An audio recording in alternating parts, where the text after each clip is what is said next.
10월 16일 재보궐선거 여야 대진표가 완성됐습니다. 결과에 따라 이 당대표의 리더십과 지도체제에 영향을 줄 수 있어 벌써부터 열기가 뜨겁습니다. 이재명 대표의 사법 리스크 속에서 민주당은 검찰을 향한 공세에 힘을 싣고 있는데요. 정치권 쟁점들 전문가분들과 하나씩 짚어보도록 하겠습니다. 네, 윤기찬 국민의힘 법률위 부위원장, 김현주 국민의힘 대변인, 강성필 민주당 국민소통위 부위원장, 박성민 전 민주당 최고위원 나오셨습니다. 안녕하세요. 안녕하십니까? 안녕하십니까. 첫 번째 주제 보겠습니다. 민주당 최고위원회의에서 때 아닌 구약 성경이 등장했습니다. 지난 대선 때 윤 대통령의 발언이 거짓이라는 걸 주장하기 위해 들고 나온 건데요. 직접 한번 보시죠. 배우자가 구약 성경을 다 외운다며 독실한 기독교 신자임을 암시하는 윤석열 후보의 거짓말. 제가 오늘 구약 성경을 가져왔습니다. 윤석열 후보의 발언이 당선 목적의 허위사실 유포가 아니다라고 주장을 하고 싶으면 지금 당장 공직선거법 수사에 착수해서 검증하기 바랍니다. 제가 이렇게 했으면 아마 외우냐 못 외우냐 했으면 징역 한 5년쯤 가지 않았을까 싶은데요. 네. 맨날 가서 외우셔야 돼요. 외워야 되죠. 지금 하필이면 또 우리 양쪽에 다 안수 집사님들이셨어요. 외우세요? 한 페이지 정도 다 외우세요?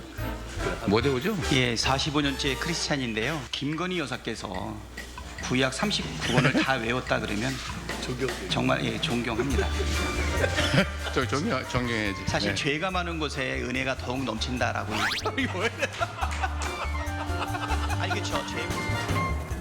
보신 것처럼 민주당에서는 김건희 여사가 구약을 다 외운다는 윤 대통령 발언은 거짓이다, 거짓말이다 이렇게 얘기하고 있고요. 이재명 대표는 내가 이런 말을 했으면 아마 징역 5년을 구형했을 거다. 결국 이 대표는 검찰을 직격한 거라고 봐야겠죠? 불공정한 수사라는 것이죠. 검찰 구형량도 그렇고 기소한 것도 그렇고. 그러니까 재판을 판결을 임박한 상황에서 아마 재판부에 대한 또 호소 측면도 없잖아 있고요. 그러니까 2022년도 9월경에 윤 대통령이 여러 가지 논란이 있었잖아요. 예. 뭐 왕자 논란이 있고 예. 하다 보니까 아마 구약성서를 외울 정도가 된다 이렇게 얘기를 했던 거죠. 그러니까 무속과는 관련이 없다라는 취지의 비유적 발언이었고 구약성서라는 게 전 잘 알지 못하지만 뭐 2만 절 이상의 그 방대한 분량이라고 하더라고요. 그런데 이제 저희가 그 공직선거법 위반 사건에서 과장 허위 모든 걸 다 처벌하는 것이 아니고 9개의 유형이 있어요. 그러니까 유권자들이 저걸 들었을 때 후보자 판단을 그르치게 할 정도의 그런 구체성 있는 것들. 예를 들면 학력, 경력, 그다음에 뭐 재산관계, 친분관계 이런 것들입니다. 거기에 이제 행위라는 측면이 있어요. 행위. 이재명 대표께서 나는 김문기 씨를 모른다. 이건 행위적인 측면에서 기소를 한 것인데 그 사실관계를 볼 때 입증이 가능해야 돼요. 예를 들면 과거 사실이어야 되는 거예요. 행위라는 게 나를 모른다라는 것은 내가 경험한 여러 가지 사실관계를 토대로 볼 때 내가 그 사람을 알 리가 없다라는 과거의 일정 경험적 사실을 전제로 해서 하는 판단이거든요. 근데 이제 구약성서를 외운다 못 외운다는 능력적인 측면이에요. 그래서 과거적인 측면이 아니고 현재 나는 그걸 외운다 못 외운다 이건 능력이다라는 것이죠. 그러면 앞으로 내가 이런 그 공약을 내면서 이걸 하겠다 할 능력이 있다 없다 이거 전부 다 허위사실 공표인가요? 그러니까 두 개가 사실 안 맞는 거고 그러니까 국민적 시각에서 볼 때는 약간은 헷갈릴 측면이 없잖아 있는데 법조인들 측면에서 보면 명확히 구별이 된다. 그래서 이재명 대표께서는 법조인이시잖아요. 그렇다면 저기서 바로 잡아주셨어야죠. 그거하고 다르다 이렇게. 네, 그러니까 윤 대통령이 김 여사가 구약을 다 외운다라고 했던 발언과 이재명 대표가 그 최근 재판에서 김문기 처장을 모른다라고 지금 재판을 받고 있는 그 발언. 그런데 두 개가 좀 비교가 될 사안은 아니다 이런 지적도 있는데 어떻게 보시는지요? 뭐 저걸 해악이고 풍자지 어떻게 네. 김건희 여사께서 구약성서를 다 외우시겠습니까? 누가 믿겠습니까? 대한민국에서. 그건 아닌 것 같고 다만 그냥 아주 접근한다면 큰 틀에서 이것도 거짓말, 저것도 거짓말 뭐 그런 틀로 이해하시면 될 것 같고 사실 이재명 대표의 지금 위중교사와 관련해가지고는 50억 그러니까 클럽이라는 어떤 큰 비위 행위가 있었던 그렇게 관심을 끌지 않았습니까? 또 뭐 국민의힘 소속 국회의원의 아들은 30대인데도 불구하고 퇴직금을 50억 받았다는 그런 말도 안 되는 그런 국민의 이목을 끌었던 건데 그러한 사건에서 이재명 대표가 비위 행위가 있었느냐를 밝히는 과정에서 사실 발언을 가지고 또 과거 사연이 나와가지고 또 이게 커진 면이 있어서 이런 거는 검찰의 행태를 지적하는 차원이다. 저는 그렇게 이해하고 있습니다. 알겠습니다. 자, 이재명 대표는 검찰은 공정이 생명이다라면서 또다시 검찰을 비판했고 또 민주당 검찰 독재 대책위원회는 이 검찰 수사에 대한 비판 강도를 높이고 있는데 자, 이런 것들이 검찰이 압박을 좀 느낄 수 있을까요? 사실 검찰의 조직원들도 사람이니만큼 어느 정도의 압박을 느끼기는 하겠습니다만 그럼에도 불구하고 그런 것과 관계없이 법리와 증거에 따라서 올바른 수사, 기소 이런 것들을 이어갈 것이라고 저는 믿고 있습니다. 사실상 특히 지난번 그 공선법 2년 구형 이래로 예. 민주당에서 좀 화들짝 놀란 기색이 있는 것 같아요. 법 왜곡죄 등의 입법 내지는 뭐 그간에 물론 해왔던 행태이긴 합니다만 검사 탄핵의 목소리를 높이고 뭐 여러 대책위, 태스크포스 이런 걸 통해서 압박 요소를 높이고 있음에도 불구하고 그럼에도 또 사법부의 시간은 사법부의 시간표대로 간다. 그대로 갈 수밖에 없는 것이고 검찰 역시도 검찰이 그 주어진 소명대로 일을 하고 있는 것이다라고 생각이 되고 방금 전에 있었던 민주당 최고위의 그 파한대소하는 장면들은 매우 적절치 않다라고 생각이 됩니다. 민주당의 당 최고위는 최고의 어떻게 보면은 그 명예로운 여러 가지 그 권한을 갖고 있는 그런 기구임에도 불구하고 거기서 마치 그 개인 로펌화 돼서 그야말로 개인 이재명 대표의 방탄에만 골몰하다가 그것을 넘어서서 뭐 구약을 가져오는 등 그 뻔히 어떤 의도로 가져왔다는 것이 보이는 행태 아니겠습니까? 이런 걸 통해서 뭐 또 서로 웃고 하는 이런 모습 절대 좋게 보일 리는 없을 것 같습니다. 알겠습니다. 이재명 대표의 또 다른 사법 리스크 위증교사 혐의 사건도 막바지로 향하고 있습니다. 이 대표가 전 성남시장의 수행비서 김 씨에게 위증을 교사한 혐의로 재판에 넘겨진 건데요. 자, 문제가 됐던 그 발언 직접 한번 들어보시죠. 너는 봐줄게. 그 이재명이가 한 걸로 하면 봐주자.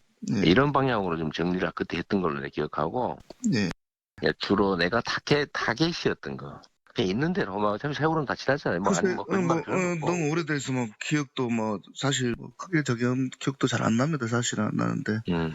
아무튼 그 필요하신 부분. 이 사건이 매우 정치적인 거래가 있는 그러니까 뭐 예. 그런 사건이었던 걸로 기억된다 정도. 이게 좀 전체적으로 한번 얘기를 해주면 크게 도움이 될 것 같아요. 예. 어떤 식으로 방향을 이제 잡았으면 좋겠어요. 그러시죠. 예. 근데 제가 얘기해놓은 내용들 있으니까 그거 한번 보십시오. 한번 보시고. 해주시면 제가 거기에 맞춰서 뭐. 네, 들으신 것처럼 비서 김모 씨는 기억이 안 난다고 하는데 이재명 대표가 좀 전체적으로 이야기해주면 도움이 될 것 같다. 제가 지금 이야기해 놓은 내용을 보내주겠다 이렇게 말하는데 먼저 법조인이시니까 법조인 시각에서 어떻게 보시는지 한번 말씀해 주시죠. 저는 제가 판사라면 저거는 고민할 거 없이 위증 교사 유죄예요. 왜냐하면 이재명 대표께서 하신 말씀 또는 증인이 증언한 내용이 진실에 부합한다 하더라도 원래 위증죄라는 것은 진실에 부합한다 하더라도 기억이 없는 내용을 기억이 있는 것처럼 얘기하면 위증이에요. 근데 저기 보시면 김진성 씨라는 분은 이재명 대표가 얘기하는 부분이 진실이라고 믿었겠죠. 얘기를 해주니까 이런 거야 얘기하는 게 뭐 배경이 이렇고 저렇고 얘기를 해요. 그럼 김진성 씨가 저게 진실이다. 근데 본인은 기억이 안 나. 근데 저 이재명 대표가 얘기해 준 대로 법정에 가서 얘기하면 그건 위증이에요. 왜냐하면 본인은 그런 기억이 없거든요. 상대방이 다른 사람이 얘기해 준 그 진실을 갖다가 그대로 얘기해도 위증입니다. 그러니까 저거는 이재명 대표께서 김진석 씨가 분명히 막 선거 지원 업무 나갔기 때문에 잘 모른다라고 얘기를 하잖아요. 여기는 안 나왔지만 그럼에도 불구하고 본인이 배경 얘기를 해줍니다. 이렇게 진행된 거야. 근데 그것이 진실 여부를 떠나서 김진석 씨의 기억이 살아난 게 아니에요. 그럼에도 불구하고 변론 여지서를 통해서 이 전체적인 설명을 해준다. 이것 자체가 위증교사이기 때문에 여기 진실인지 여부는 그건 양형이 인자입니다. 따라서 저건 위증교사라는 부분은 글쎄요. 제가 볼 때는 이재명 대표께서 피하기 어렵다 이렇게 봅니다. 알겠습니다. 자, 박 의원님은 어떻게 생각하십니까? 위증교사 이 부분에 대해서는. 이 부분에 대해서는 저는 이제 위증교사로 보기는 어렵다라고 보는 것이 일단은 기억나는 대로 있는 그대로 말을 해달라라고 분명히 이야기를 하시잖아요. 이재명 대표는 재판 과정에서도 분명히 이야기를 합니다. 이제 마치 위증을 할 것 같은 불안감이 들어서 있는 그대로 얘기해달라라고 거듭 강조를 해서 말을 했다. 이런 지점들을 이야기를 하거든요. 만약에 저 통화 내용에서 일부러 기억이 안 난다고 이야기를 해라라던가 어떤 특정한 문구를 얘기하면서 이렇게만 말해라라던가 이런 방식의 강요나 어떤 특정한 방향으로 진술을 몰아가고자 하는 이야기가 있었다라고 한다면 위증교사로 의심해볼 법하지만 분명한 것은 우리가 들은 녹취록에서도 있는 그대로 얘기를 해달라 이 부분이 강조가 되는 것을 알 수가 있습니다. 그리고 변론 요지서 같은 경우에는 기본적으로 공적인 문서이고 이미 뭐 수사기관이나 이런 곳에서도 재판 과정에서 충분히 공유되는 문서이기 때문에 어떤 일방적으로 사적인 알리바이를 정리해서 따로 쪽집게처럼 보냈다 이렇게 얘기하기는 좀 어려운 대목이고 분명한 것은 있는 그대로 이야기를 해달라라고 얘기를 했기 때문에 이 부분의 취지를 충분히 반영할 것으로 보여지고요. 재판 과정에서도 특정 부분만 이제 검찰이 계속해서 반복 재생을 하니까 이 대표 측 변호인이 이 부분만 보고 위증교사다라고 보기는 어렵다. 그러니까 위증교사다라고 입증하기는 어렵다라고 하면서 전체를 다 들어달라라고 했다고 합니다. 판사도 전체를 다 들었던 만큼 이 맥락을 충분하게 이해했을 것으로 저는 보입니다. 알겠습니다. 자, 다음 주 월요일 결심 공판에서 검찰 구형과 피고인 최후 진술이 진행이 됩니다. 자, 이재명 대표 최후 진술 내용 어떻게 나올 거로 예상이 되십니까? 뭐 지난번 공직선거법 재판 결심 공판에 비해서는 좀 시간이 그만큼 오래 걸리지는 않을 것으로 많은 분들이 예측을 하시더라고요. 피고인 신문을 하게 되고 검찰 측이 이제 논고 의견 진술을 하게 되고 변호인이 최후 진술하고 또 피고인도 아마 본인이 직접 입장을 표할 것으로 보이는데 전체 오후 2시부터 시작해서 한 4시간 정도 걸릴 것으로 보입니다. 이재명 대표야 이제 본인이 법조인이니까 이제 어떻게 이야기해야 될지를 이제 마음속으로 그려놓고 또 오늘도 일정을 비우고 지금 그 대책을 세운다고 하는 거 아니겠습니까? 이제 방금 전에도 얘기가 나왔습니다만 있는 그대로 얘기해달라라고 하는 것은 위증교사범이 수사 과정이나 재판 과정에서 가장 흔하게 쓰는 그런 워딩입니다. 우리가 형사 피고인이나 범죄 혐의가 있는 분들이 내가 죄가 있습니다. 죽을 죄를 졌습니다 하는 분이 있습니까? 나는 죄가 없다라고 대부분 이야기를 합니다. 위증교사범의 경우에도 가장 흔하게 나는 사실대로 얘기해달라고 한 것뿐이다 라는 말을 많이 쓰고 있는 만큼 그래서 어떤 식으로 본인 변론을 할지는 모르겠으나 그 결과가 사뭇 기대가 됩니다. 제가 짧게 말씀드리면 사실 있는 그대로 말해달라 이렇게 해도 위증교사를 피하기 어려워요. 기억나는 그대로 얘기해달라 그래야 돼요. 사실을 내가 여러 가지 얘기를 하면서 사실 있는 사실 그대로 이 자체가 주로 이제 위증교사 할 때 많이 혹시나 녹음당할까 봐 하는 말들이거든요. 그러니까 기억 안 난다라면 거기서 멈춰야 되는 거죠. 자꾸 기억을 되살리거나 또는 뭐 주입하거나 이런 것들은 위증교사의 정황이 있는 거고 김진석 씨 본인이 법정에서 나는 위증했다라고 얘기를 합니다. 위증했다라는 의미는 뭐냐면 나는 기억에 반하는 사실을 진술했다 이렇게 얘기하는 거 똑같아요. 그러니까 저 본범이 얘기한 상황에서 교사범 피하기는 굉장히 어려운 구조가 돼버린 거죠. 네, 이 공직선거법 위반 사건에서 지난주 검찰 구형이 2년이어서 뭐 많은 파장이 있었는데 이번 위증교사 혐의에서는 검찰 구형 어떻게 좀 전망하시는지요? 네, 사실 이 전에 공직선거법과 관련해서 많은 법조인들은 300만 원 정도의 구형을 예상을 했지 않습니까? 왜냐하면 어차피 정치인에게 있어서 100만 원이 넘느냐 안 넘느냐 사실 이게 중요하기 때문이었던 거죠. 그런데 예상을 뒤엎고 2년이나 했다는 것은 나름대로 검찰이 정치적인 의도가 있었다고 민주당은 생각할 수밖에 없습니다. 예. 그런 차원에서 이번에 있을 구형도 역시 뭐 10개월에서 3년 정도 양형 기준이 있다고 하니 최대한을 구형을 할 거라고 생각을 합니다. 3년이요? 네. 예. 근데 이제 저는 개인적으로 어떤 궁금함이 있냐면 이 위증교사가 시작된 것은 과거에 이재명 대표가 변호사 시절에 위증교사, 그러니까 검사를 사칭했느냐 안 했느냐에 따라서 그 옆에서 도왔냐 안 도왔냐 이런 문제에서 시작된 거잖아요. 근데 제가 자료를 찾아보니까 당시 주범이었던 KBS PD는 선고유예더라고요. 그런데 공범인 옆에서 도왔다고 하는 이재명 대표는 벌금 150만 원을 받았습니다. 그러니까 어떻게 이게 앞뒤가 바뀔 수가 있죠? 저는 제가 법률가는 아니지만 이런 것들이 상식적으로 이재명 대표의 주장처럼 정말 KBS 측이라든지 거기서 최초로 PD에게 어떤 경징계라든가 어떤 조건이 있어가지고 어떤 야합이 있었던 것이 아닌가라고 의심할 수밖에 없고 어찌됐든 이 모든 것들에 대해서 위증이냐 아니냐 이런 것들은 이제 설왕설래가 있는데 재판을 한번 선고 결과를 한 기다려볼 필요가 있다 이렇게 보여집니다. 알겠습니다. 자, 뭐 지금 10개월에서 3년까지 그리고 3년을 구형할 것 같다라고 얘기했는데 이 검찰 구형량에 따라 민주당에 미칠 파장 상당히 좀 있지 않을까요? 그렇죠. 이제 그 공직선거법이 2년 구형했잖아요. 근데 이 위증교사 사건은 2년보다 많이 구형될 경우에는 또 이제 검찰을 향해서 파산공제를 펴겠죠. 그런데 공직선거법은 사실은 이제 공직선거법 위반만 있는 것이지만 위증교사 사건은 거기에 공직선거법 위반도 포함된 거죠. 이게 2002년도에 이 사건이 벌어지고 나서 2018년도에 그 경기도지사 선거 때 나온 얘기잖아요. 그때 이제 그 허위 사실 얘기했기 때문에 재판이 붙여진 거예요. 그 재판에 가서 김진석 씨가 위증을 했기 때문에 무죄가 나왔고, 이런 연결고리를 보면 공직선거법 위반 사건도 같이 포함된 그 양형인자가 있다는 거죠. 그렇다면 아까 말씀 주신 대로 3년이 최대 이제 양형기준상 기준인데 2년 6월 3년 정도는 구형을 해야 되는 게 아닌가, 검찰에서는 그런 좀 고민이 있는 겁니다. 왜냐하면 특별 양형인자로서 재판에 영향을 미친 경우에는 이걸 가중하게 돼 있기 때문에 기계적 구형을 하는 검찰 입장에서 보면 2년보다 높은 구형량이 나오겠죠. 네.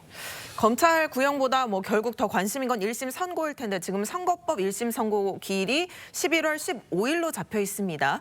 위증교사 1심 선고가 혹시 선거법보다 조금 더 일찍 나올 가능성도 있을까요? 그렇게 보여지지는 않는 게 이제 선거법 같은 경우에는 11월 15일로 이제 선고 날짜가 정해진 상태이고 위증교사 같은 경우에는 결심 공판, 그러니까 선고 직전의 단계가 30일로 정해진 상태입니다. 근데 들어보니까 이 결심 공판 이후에 사실은 선고까지 통상 뭐 최소 한 달에서 뭐 더 이상이 걸릴 수도 있다라고 전망을 대부분 법조인들이 하시더라고요. 그렇기 때문에 선거법이 아무래도 선고 날짜가 정해진 만큼 먼저 나올 것으로 보여지고, 다만 위증교사 같은 경우에는 뭐 한 달에서 많아봤자 이제 몇 개월 더 걸릴 것이다. 그렇기 때문에 올해 안에는 어쨌든 결론을 볼 수 있지 않겠느냐. 결과적으로 올해 안에 선거법과 위증교사 이 두 가지의 결론이 나오지 않겠느냐. 이 부분에 아마 귀추가 주목되는 것 같습니다. 알겠습니다. 자, 이재명 대표의 또 다른 사법 리스크죠. 대장동 의혹 재판도 좀 짚어보도록 하겠습니다. 민주당에서는 대장동 재판과 관련해 진술조서가 창작됐다, 이런 의혹을 제기했습니다. 그러자 검찰이 문자를 공개해서 반박을 했습니다. 그러니까 이제 그 대장동 저게 1단계라고 표현하는데 원래 백현동부터 사업을 같이 해왔던 위례신도시부터 사업을 같이 해왔던 남욱 변호사 등이 있어요. 예. 남욱 변호사 등이 그러니까 2013년도 경에 이건 이제 성남 도시개발공사가 설립되기 이전입니다. 그 당시에 시의원이었던 김용 부원장, 민주연구원 부원장하고 그다음에 정진상 정책실장 등을 뭐 술집에 가서 술을 접대했다. 그러니까 밀접한 관계를 그 당시부터 이어왔다, 이런 취지의 이제 입증 취지가 있는 거죠. 그런 식의 그 당시 그 유흥업소의 사장이 이제 검찰에 진술조서를 낸 거예요. 진술을 한 건데 증언 과정에서는 달리했다는 거죠. 검찰이 불러주는 대로 썼다, 자기는 얘기했다, 이런 취지인데 이것은 사실은 그 증언이 다른 것인지 아니면 검찰 진술조서가 옳은 것인지를 모르는 거잖아요. 그러니까 민주당 입장에서는 법정 앞에 증언이 옳고 검찰 진술조사가 틀리다 이렇게 단정하는 건데 어느 것이 옳은지 언제 오염되는지 모르는 겁니다. 그렇다면 어느 것이 진실인지는 다른 간접 증거가 또 있는지를 살펴봐야 되는데 사실은 이제 문자가 복원된 게 있어요. 남욱하고 그 해당 증언했던 그 여사장하고의 문자를 보면 이건 남욱이 제출한 게 아니고 포렌식에서 복원이 된 거예요. 거기에 보면 비슷한 내용이 또 있거든요. 그다음에 유흥업소의 종업원도 와서 진술한 게 있고, 그렇기 때문에 이제 민주당이 단정하는 것처럼 법정에서의 여사장의 증언이 맞고 검찰에서 진술했던 그 부분이 틀리다, 이렇게 단정할 수 없는 부분이기 때문에 저렇게 하는 것은 지금은 좀 정치 공세다, 이렇게 봅니다. 네. 이재명 대표는 과거 좌진상, 우동규 이 말에 대해 유동규 씨와는 측근이 아니다, 이렇게 이야기하기도 했었는데요. 다시 들어보겠습니다. 우리 김용 대변인, 전 대변인은 사실 지역에서 무슨 뭐 조합 활동을 하고 있는데 제가 차출을 했다고 하면 정확하게 맞을 겁니다. 제 본심과 같은 사람이어서 앞으로 큰 성과를 만들어낼 아주 유용한 제목이다라는 말씀을 제가 드리겠습니다. 경기도청에 좌진상 우동규라는 말이 많이 돌아다니고 있습니다. 지사님, 이 말씀 들어보셨습니까? 제가 정말 가까이 하는 참모는 동규 이렇게 표현되는 사람은 아닙니다. 미안하지만. 네, 이분은 측근이라고 말씀하신 적 있으시죠? 그럼요. 여기서 이분. 자, 지금 들으신 것처럼 이 대표도 유동규 전 본부장을 향해서는 선을 그었습니다. 하지만 이 문자 메시지를 보면 측근이 확실하다는 건데 민주당에서는 이 부분에 대해서 어떻게 보십니까? 저는 먼저 이 앞선 나온 시제에서 남욱 변호사가 유흥주점 사장한테 이재명 시장의 측근이 누구냐라고 물어보는 자체가 정말 순진하게 그지없구나. 아니 이재명 시장의 측근을 하다못해 성남시청 공무원이라든지 뭐 같은 정치권에 있는 인사라든지 이런 분들한테 물어봐야지 무슨 술집 사장한테 그런 걸 물어봅니까? 그리고 지금 현재 제가 판단을 했을 때는 아마도 정진상 실장이나 김용 씨 같은 경우는 어떤 이재명이라는 정치인의 동반자, 그러니까 일종의 측근이라는 것이 성립될 수가 있을 것 같아요. 하지만 이 시장이라는 직위에 올라가면 여러 가지 사업들이 있습니다. 그래서 뭐 복지와 관련해서는 누구한테 조언을 많이 얻는다더라. 뭐 그러면 입주자 대책위원회 이런 것에 대해서는 유동규 씨에게 조금 많이 조언을 받았을 수는 있겠죠. 그런데 이런 분을 두고 측근이다라고 하는 것은 조금 너무 과도한 것 같고, 또 지금 이 상황에서 유동규 씨가 측근이든 아니든 그게 중요한 건 아닌 것 같습니다. 결국에 이 사업 과정에서 비유 행위가 있었느냐, 쉽게 말해서 검은 돈을 이재명 시장이 받았느냐, 그러면 이재명 시장의 측근들이 뭐 유동규 씨가 됐든 뭐 남욱 씨가 됐든 누구에게 유흥이라든 어떤 접대를 받았느냐, 그럼 그들의 잘못이겠죠. 하지만 그들이 또 만약에 접대를 받았다고 해서 그게 이재명 대표의 잘못은 아닌 거 아니겠습니까? 그들이 또 만약에 돈을 받았다고 하면 그 돈이 이재명 대표에게 전달이 됐다면 그때서 이재명 대표의 유죄가 확립이 되는 거지, 지금 이 상황에서 측근이냐 아니냐는 저는 무의미하다고 봅니다. 근데 약간 저희가 또 살펴봐야 될 부분이 김용 당시 시의원의 경우 2013년 경우에요. 이게 대장동 사업을 하려면 성남 도시개발공사가 설립이 돼야 돼요. 근데 이게 성남시 의원들이 반대했기 때문에 조례로 통과가 돼야 되는데 김용이 그 당시에 키맨이었거든요. 그래서 갔던 것이고, 자 측근이냐 아니냐를 말할 때는 제가 김문기 차장 아냐 모르냐를 물어볼 때는 똑같이 어떤 경험을 공유했는지를 간접적으로 묻는 거잖아요. 이것도 마찬가지죠.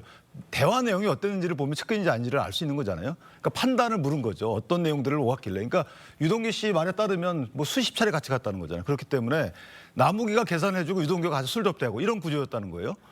또 하나는 김용 같은 경우에는 지금 이 사건에만 나오는 게 아니고 정치자금법 위반으로 이미 1심에서 5년을 받았어요. 근데 거기에 보면 그 판결문에 보면 김용보다 더 많이 나오는 게 이재명 대표 이름이 더 많이 나와요. 그러니까 대선 자금, 대선 경선 자금 이런 문제로 6억 7천만 원 정도가 나옵니다.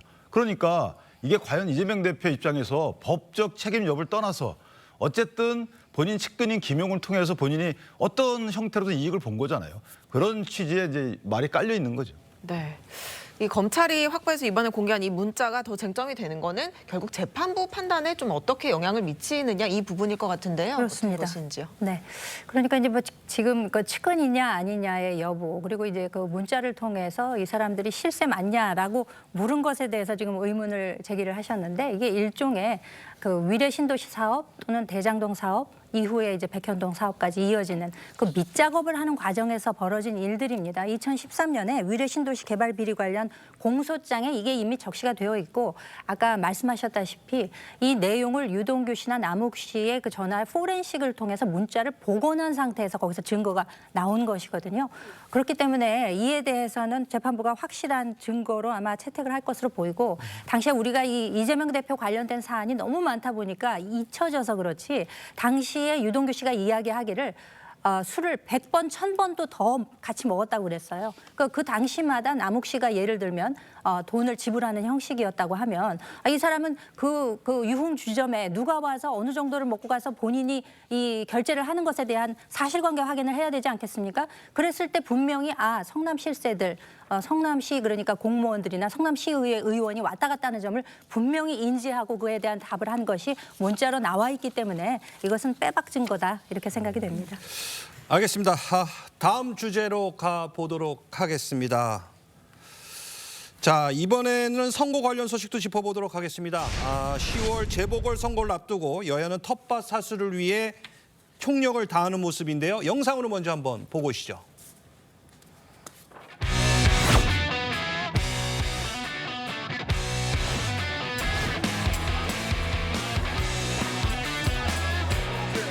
지금 뭐가 제일 맛있어요, 어머니?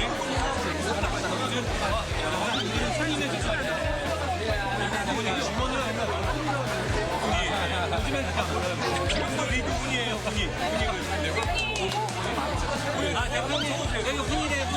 대표님, 여기 분이래, 분이래. 일로 와봐. 우리 엄마도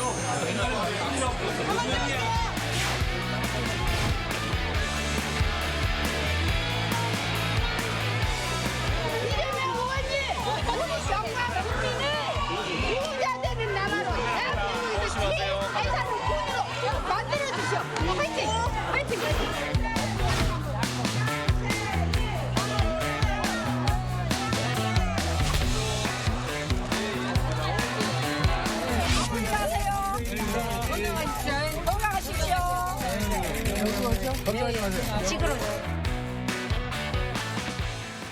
보신 것처럼 이재명 대표는 지역 민심 잡기에 나섰고요. 한동훈 대표는 어제 강화군을 찾아서 박영철 후보 지원에 나섰는데 오늘은 이제 또 부산으로 이동을 한다고요.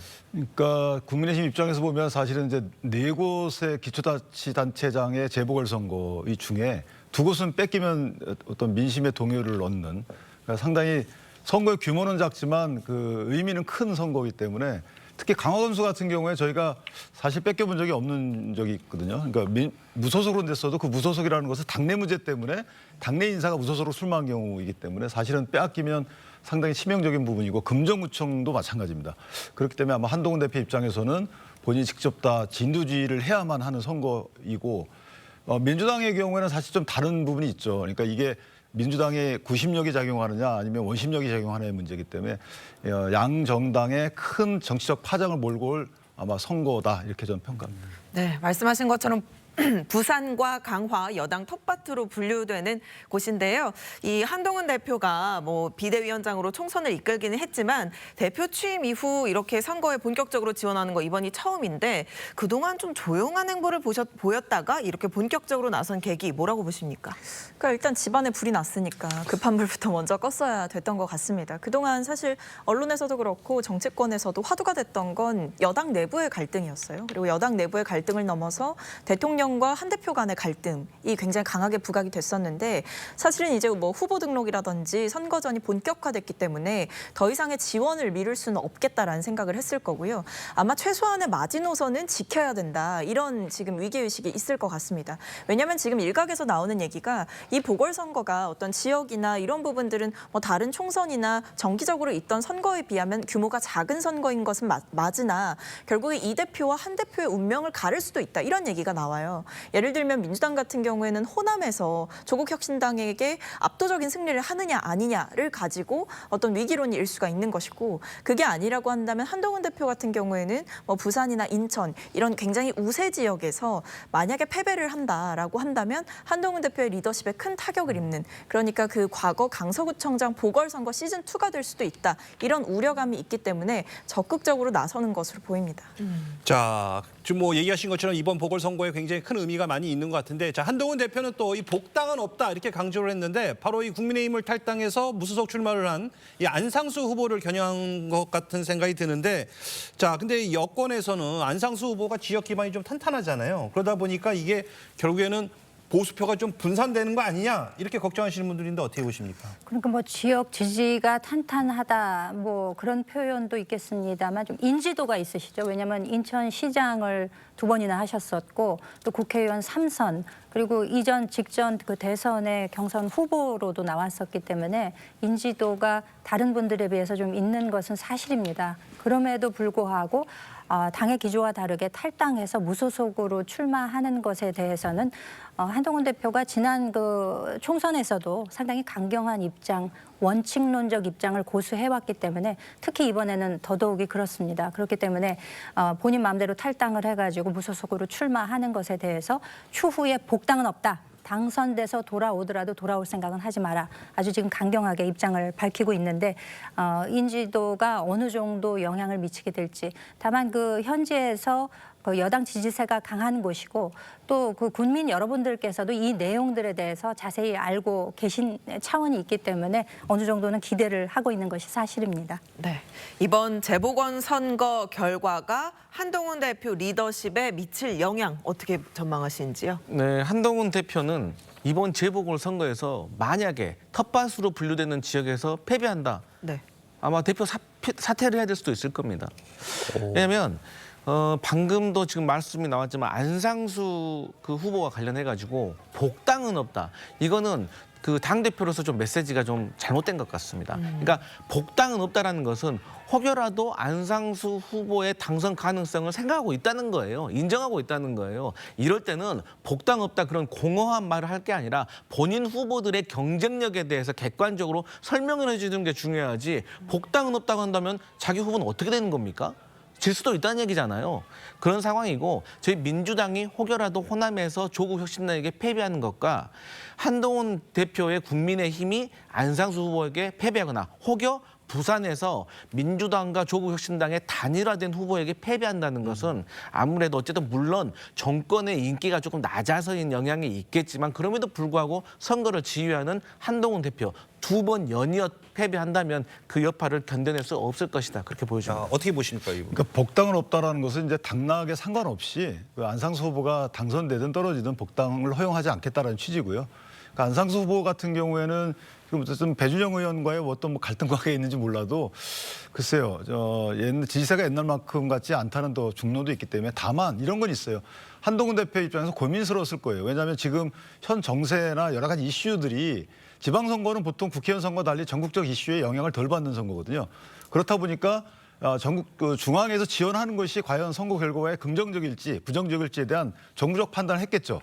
그러나 아마 뭐 여론조사를 돌리고 이렇게 하지 않았겠어요. 여론을 해보니까 본인의 개인적인 어떤 인지도 등을 보태면 좀 더 낫겠다 싶은 판단을 했기 때문에 아마 본격적으로 뛰어들었을 겁니다. 그래서 개인적으로 승산이 있기 때문에 뛰어든 것이고 보탰을 때 만약에 결과가 안 좋다 하더라도 이건 한동훈 대표만의 책임은 아니다. 개인적으로 보면 여당 당정의 전체적인 문제로 인식을 해야지만 정부가 뛰어들어서 이 당선을 위해서 노력하는 것이지 누구 하나만의 개인적인 책임으로 들리기에는 이미 당정 간의 그 어떤 국민에 대한 지지세가 많이 꺾여 있는 상태다 이렇게 봅니다. 알겠습니다. 자, 이런 가운데 민주당과 조국혁신당이 재보선 선거를 앞두고 또 연일 신경전을 벌이고 있습니다. 영상으로 확인해 보시죠.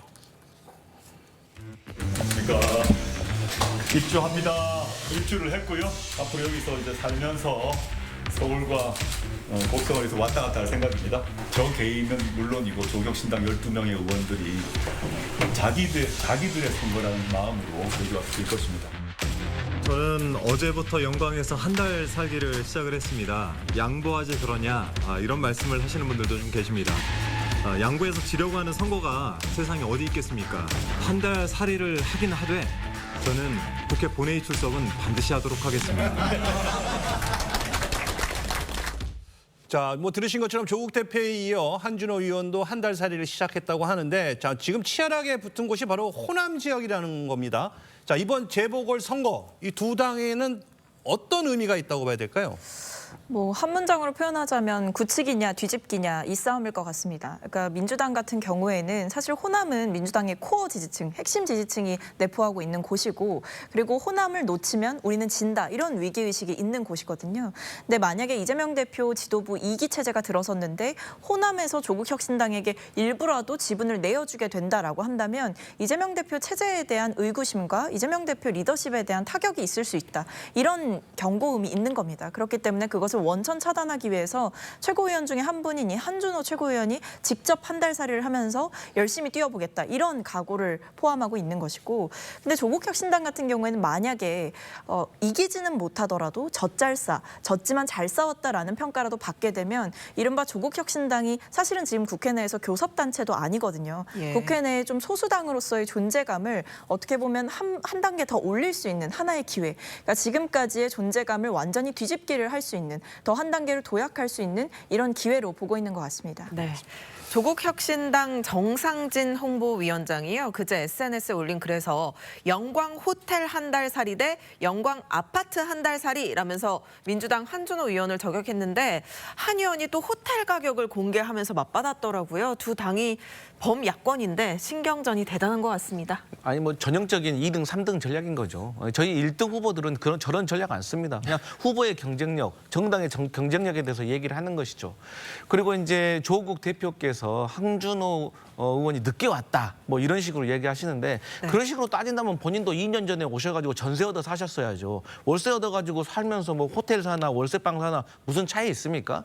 이것은 거울에 사또 뽑는 선거입니다. 쉽게 말해서 정당의 대표가 와서 아무리 노력을 해도 이 국민들은 자기 집에 숟가락이 몇 개 있는지 아는 정도로 그만큼 국민들과 친화력 있는 후보들을 뽑는 것이지 국회의원은 서울 가서 정치하는 사람, 군수는 본인들의 어떤 아픔이나 어려움을 헤아려주는 사람이라는 어떤 의식이 있기 때문에 저는 저러한 네거티브 공격에 영광 국민들이 흔들리지는 않을 것 같다 이렇게 봅니다. 자, 그런데 이 민주당과 조국혁신당은 이 영광군수 재선과 관련해서 후보 고발 문제를 또 공방을 벌이고 있습니다. 민주당 전남도당이 조국혁신당 장현 후보를 결국에는 경찰에 또 고발했습니다. 그러니까 조국혁신당의 장현 후보가 당초에는 민주당의 그 경선 후보로 등록을 하려다가 직전에 탈당을 해가지고 조국혁신당에 공천 신청을 했거든요. 이제 이런 와중에 마치 그 민주당 내의 경선 과정에서 뭔가 좀 부정의한 일이 있었던 것처럼 이렇게 하면서 민주당의 명예를 실추시켰다라는 차원에서 경찰에 아마 고발을 한 모양인데 조국혁신당 차원에서는 뭐 이렇게 정치를 사법화의 장까지 끌고 갈 필요가 있느냐라면서 이제 비판적인 시선을 유지하고 있는데 문제는 영광 군민들의 이제 선택 아니겠습니까? 사실 8차례의 군수 선거에서 3차례를 무소속 후보를 선택했다고 해요. 그러니까 상당히 전략적 선택을 하시는 분들이 많다라는 얘기고 2차례 재선거가 있었기 때문에 정말 제1 기준은 청렴한 후보다. 그러니까 본인 능력을 보겠다. 물론 뭐 아직 민주당 지지세가 강한 것으로 보입니다만 지난 총선 국면에서 지민 비조를 통해서 비례대표 전체적인 득표율을 보게 된다면은 조국혁신당이 더 많이 얻었었거든요. 43.97%를 얻었고 민주당의 경우는 40%를 하회했었기 때문에 이에 대한 기대를 갖고 지금 조국혁신당에서는 열심히 뛰고 있는 것이 아닌가 이렇게 생각이 됩니다. 네, 부산 금정구청장 선거도 한번 이야기해 보겠습니다. 지금 후보 단일화를 둘러싸고 두 당이 신경전을 벌이고 있는데 결국에 단일화가 이뤄질 가능성 있다고 보십니까?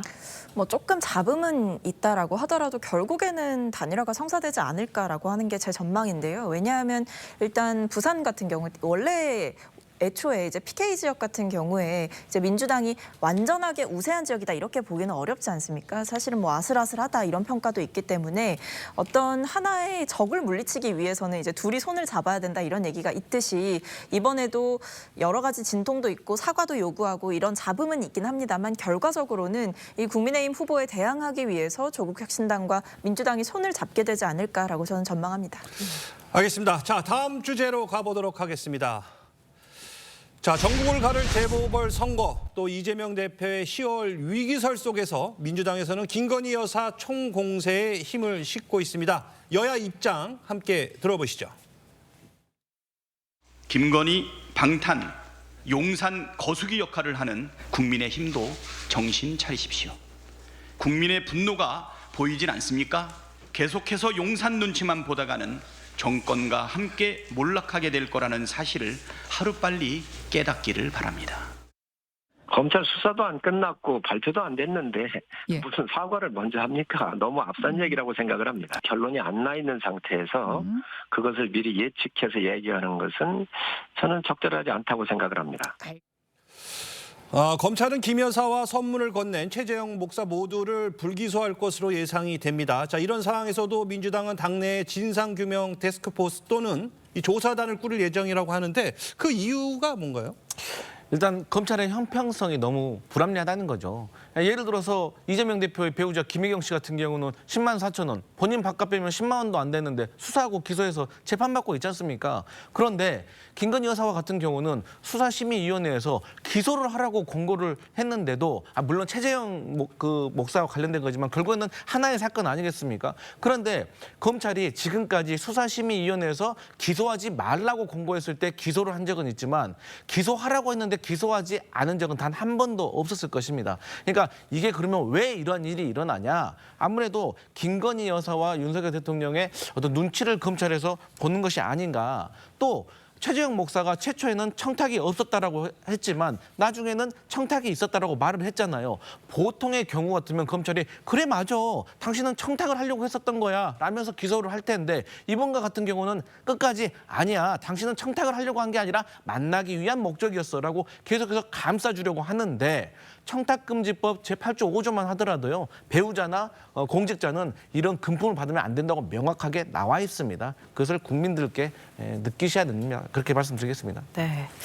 이 같은 민주당 움직임에 대해서 국민의힘이 어떻게 대응할지 좀 전략이 궁금합니다. 국민의힘은 아무래도 이제 수적 열세가 있기 때문에 뭐 법사위 등에서 야당 단독으로 여러 증인들을 본인들의 입맛에 맞는 그런 증인들을 다수 채택하는 것을 좀 보고 있어야 되는 그런 좀 안타까운 현실인 것은 사실이죠. 하지만 이제 국정감사의 본래 취지라고 하는 것이 삼권분립 체제 하에서 입법부가 행정부의 국정을 들여다보고 감사하는 것에 목적이 있는데도 불구하고 이번에 야당에서는 뭐 사실상 김건희 특검이다 이렇게 내놓고 이야기할 정도로 모든 그 위원회별로 김건희 여사와 연관된 증인들을 다수 채택하고 있습니다. 법사위 같은 경우에도 보면은 김건희 여사는 물론이고 그 모친까지도 증인으로 채택하고 있고 네. 또 그 공천 개입 관련해서 뭐 여러 지금 보도들이 이어지고 있기 때문에 이에 관해서도 김영선 전 의원이라든지 소위 명 씨라고 불리우는 그분까지도 채택이 되고 있습니다. 이외에도 뭐 간접공사와 관련된 내용이라던가 순직 해병 관련한 여러 증인들을 채택하고 있기 때문에 본래 취지와 다른 국정감사가 이어진다고 하면 국민의힘에서는 또 어떻게 하겠습니까? 거기에 이제 맞불을 놓는 성격의 증인 채택을 하고 또 이어가는 수밖에는 없기 때문에 사실 국민들 입장에서 보시기에는 또다시 정쟁 국감이 되는 것이 아닌가 큰 염려의 시선으로 보시지 않을까 걱정이 됩니다. 네. 말씀하신 것처럼 다음 달 7일부터 국정감사가 시작됩니다. 민주당에서 스모킹건을 찾겠다면서 김건희 여사를 이 국정감사 증인으로 채택했는데 어떤 의도가 담긴 건가요? 기본적으로 이제 김건희 여사를 정조준하고 있다라는 정치적인 의미를 강하게 이제 보여주고 있다라고 생각을 합니다. 왜냐하면 지금 김건희 여사와 관련된 의혹이 자고 일어나면 한 개씩 더 생긴다 이런 말이 나올 정도로 뭐 주가 조작부터 공천 개입, 그다음에 관저공사 비리 의혹 이런 것들까지도 굉장히 많은 정황들과 의심되는 것들이 나오고 있거든요. 그런데 여전히 어떤 대통령실의 입장 표명은 석연치 않은 구석이 많고 김건희 여사 역시도 국민들 앞에 제대로 공식적으로 사과를 하거나 이런 일말의 어떤 사과 표명 없이 사실은 공개 활동을 재개했단 말입니다. 이런 상황 속에서 김건희 여사의 증인 채택 그리고 그와 연관된 사람들에 대한 증인 채택을 함으로써 야당은 국회에서 진실을 반드시 밝혀내겠다. 이런 정치적인 결기를 보여주고 있는 것이죠. 알겠습니다. 자, 지금 법사위에서 야당 단독으로 확정한 증인 명단에 이제 김건희 여사가 포함이 돼 있고요. 또 김영선 전 의원과 명태균 씨도 포함이 됐습니다. 자, 국민의힘에서는 과연 이 민주당의 이런 형태에 대해서 어떤 식으로 전략을 펴야 될까요? 그러니까 아마 국민의힘에서도 그 뭐 문재인 대통령 등 또는 다른 위원회지만 김혜경 여사 등에 대한 증인 신청을 했는데 그 뭐 채택을 안 해주는 거죠. 워낙 숫자가 달리다 보니까. 네. 그런데 문제는 뭐냐? 국정감사라는 것은 사실은 약간의 과거성이 있어야 돼요. 지난 그 국정 행태를 보면 이런 문제가 있다. 이걸 어떻게 시정 방안을 찾아내고 하는 것인데 이거는 수사가 진행 중인 거잖아요. 진행 중인 수사에 대해서 국정감사를 한다? 이건 개입인 거죠. 수사 개입이기 때문에 저는 이런 부분은 좀 지양을 해야 되고 상임위원장이나 국회의장께서 조금 적극적 개입하는 게 어떨까 이런 생각을 해봅니다. 알겠습니다. 자, 지금까지 정치권 쟁점 짚어봤습니다. 감사합니다. 감사합니다.